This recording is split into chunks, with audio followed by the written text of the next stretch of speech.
Mes très chers compatriotes, en ces instants critiques pour notre nation, je m'adresse à vous avec la gravité et la solennité qu'impose la situation. L'Est de notre pays, en particulier les provinces du Nord Kivu, du Sud Kivu et de l'Ituri, fait face à une aggravation sans précédent de la situation sécuritaire. Les forces de défense du Rwanda, en soutien de leurs marionnettes du M23, poursuivent leur entreprise terroriste sur notre territoire, semant la terreur et la désolation parmi nos populations. Je partage avec vous la douleur et l'indignation face à ces attaques barbares. Ces actes ne sont pas seulement une attaque contre la République, mais une offense à l'histoire et à la dignité de notre peuple. En ces moments difficiles, je vous appelle à la résilience et surtout à la résistance. Face à cette situation, permettez-moi de vous rassurer. Une riposte vigoureuse et coordonnée contre ces terroristes et leurs parrains est en cours. Nos vaillantes forces armées de la République démocratique du Congo, symboles de courage et de patriotisme, sont pleinement mobilisées, prêtes à défendre chaque centimètre de notre territoire. J'ai personnellement convoqué et présidé des réunions de crise avec une équipe restreinte du gouvernement, le haut commandement militaire ainsi qu'une réunion interinstitutionnelle afin d'évaluer les récents développements de la situation et de lever les options pour repousser les agresseurs et reconquérir chaque parcelle de notre territoire. À cet effet, j'ai nommé ce 28 janvier le général-major Évariste Somo Kakule au poste de gouverneur militaire du Nord Kivu pour renforcer la coordination des opérations militaires et restaurer l'autorité de l'État.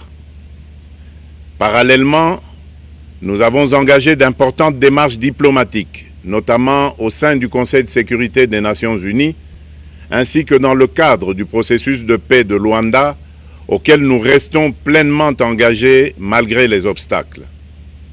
Nous privilégions la voie du dialogue, mais toujours avec lucidité, tout en restant fermement résolus à défendre notre territoire et notre souveraineté par tous les moyens nécessaires.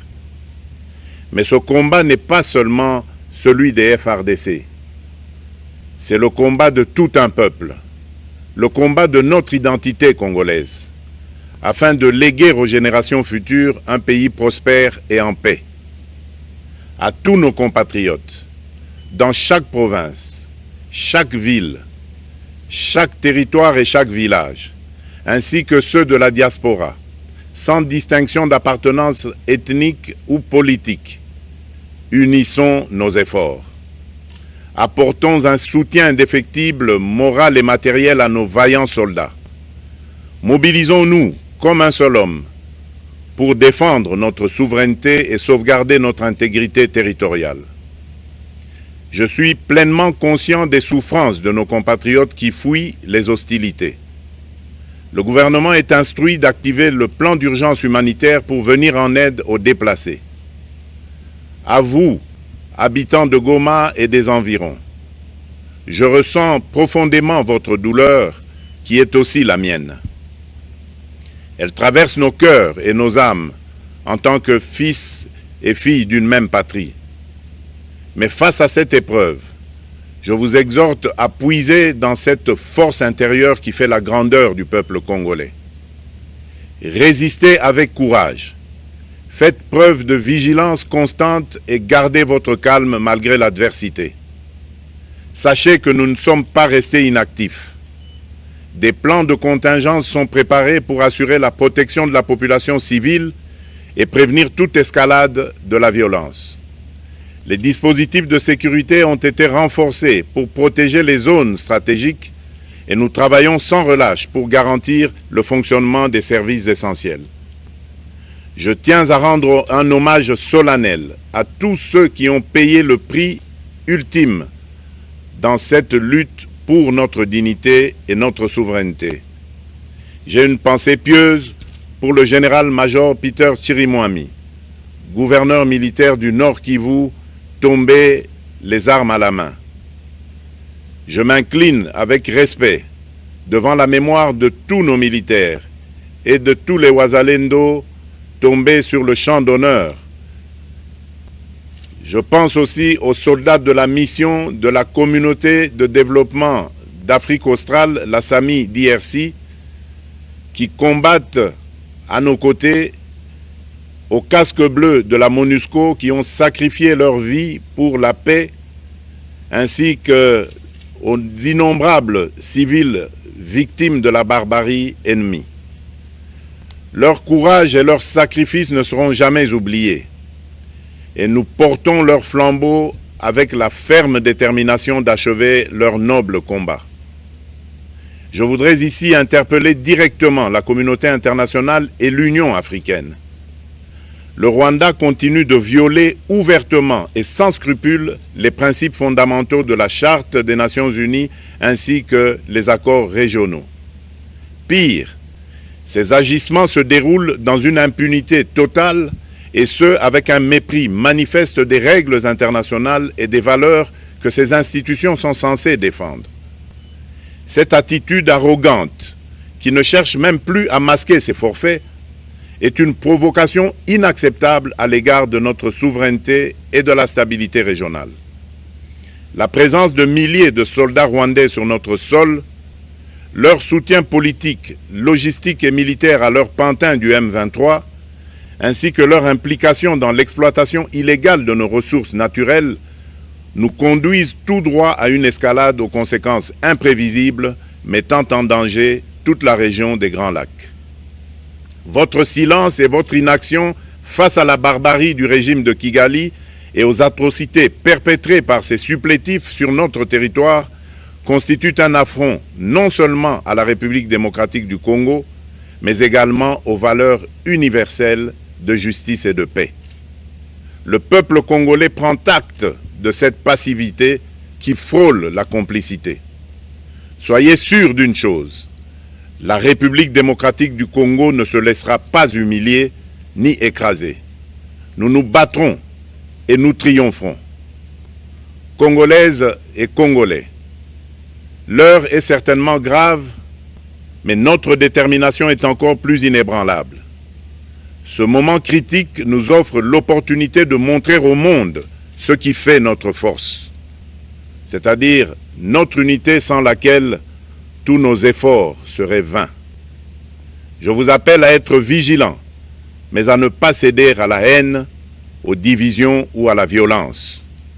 Je condamne avec la plus grande fermeté les actes de vandalisme et de pillage qui ont visé certaines missions diplomatiques accréditées en République démocratique du Congo, ainsi que des intérêts privés dans la ville de Kinshasa. Ces comportements irresponsables dénaturent l'expression saine de notre colère face à l'agression barbare nous imposée et jettent une ombre sur les manifestations pacifiques de soutien à nos vaillantes forces armées qui luttent avec courage et abnégation pour défendre notre souveraineté. Notre engagement doit rester ferme et discipliné. Nous gagnerons cette guerre par notre unité, notre courage et notre sens de responsabilité, et non par la violence aveugle et par l'anarchie. Cette victoire ne sera possible que si chaque Congolais, où qu'il soit, prend toute la mesure du combat qui est le nôtre. J'appelle donc la nation entière, hommes et femmes, jeunes et vieux, acteurs politiques, opérateurs économiques, membres de la société civile, confessions religieuses, artistes et sportifs à se mobiliser, à faire bloc derrière nos vaillantes forces armées et à contribuer chacun à son niveau à l'effort de guerre. J'ai instruit le gouvernement de mettre en place des mesures rigoureuses de réduction du train de vie des institutions et de leurs animateurs afin que les ressources ainsi économisées soient directement réorientées vers le soutien à nos forces armées. Dans cet effort national, j'en appelle également à la responsabilité du secteur privé qui est invité à contribuer activement à cette cause commune.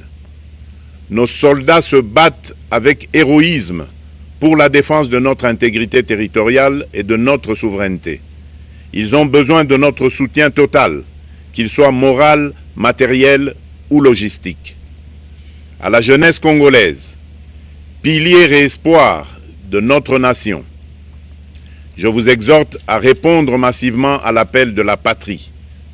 Le moment est venu de vous lever, de mettre votre énergie et votre créativité au service de la nation. Nous devons renforcer nos rangs et chaque jeune Congolais prêt à défendre son pays a une place au sein de nos forces armées. Enrôlez-vous massivement dans l'armée. Vous êtes le fer de lance de notre projet et votre mobilisation est déterminante pour la victoire finale.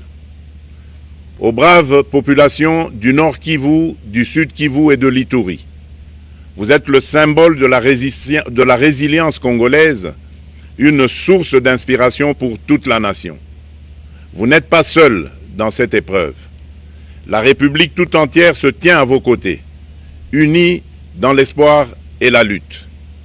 Ensemble, nous ferons face et surmonterons cette épreuve. À nos vaillantes forces armées et aux vaillants patriotes Wazalendo, véritables sentinelles de la souveraineté nationale, je rends un hommage appuyé et vous exprime au nom de toute la République notre reconnaissance infinie et notre fierté inébranlable. Votre bravoure, votre discipline et votre engagement sans faille inspirent et mobilisent tout un peuple déterminé à défendre son territoire. Sachez-le, la République ne vous abandonnera jamais. Votre combat est le nôtre et vos sacrifices ne seront jamais oubliés.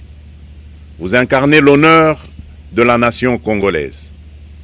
À tous mes compatriotes, d'ici et de la diaspora, la République démocratique du Congo ne pliera pas. La République démocratique du Congo ne reculera pas. Je ne vous abandonnerai jamais. J'en fais ici le serment. Le soleil n'a pas cessé de briller sur notre patrie. Ensemble, main dans la main, nous surmonterons cette tempête et nous ouvrirons une ère nouvelle de paix et de prospérité pour les générations futures. Que Dieu bénisse la République démocratique du Congo et son peuple.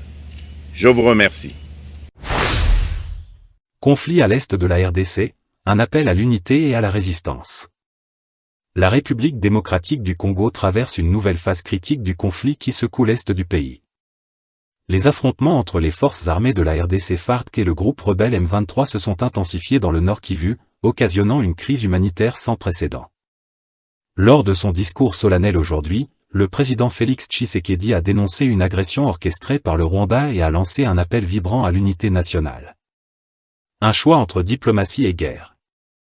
Face à cette menace, Félix Tshisekedi a affirmé que son gouvernement a toujours privilégié la diplomatie, mais il n'exclut pas une logique de guerre totale si les négociations ne portent pas leurs fruits. Notre attachement à la paix n'est aucunement un signe de faiblesse, a-t-il martelé, mettant en garde les ennemis de la RDC. Un appel à l'unité et à la mobilisation.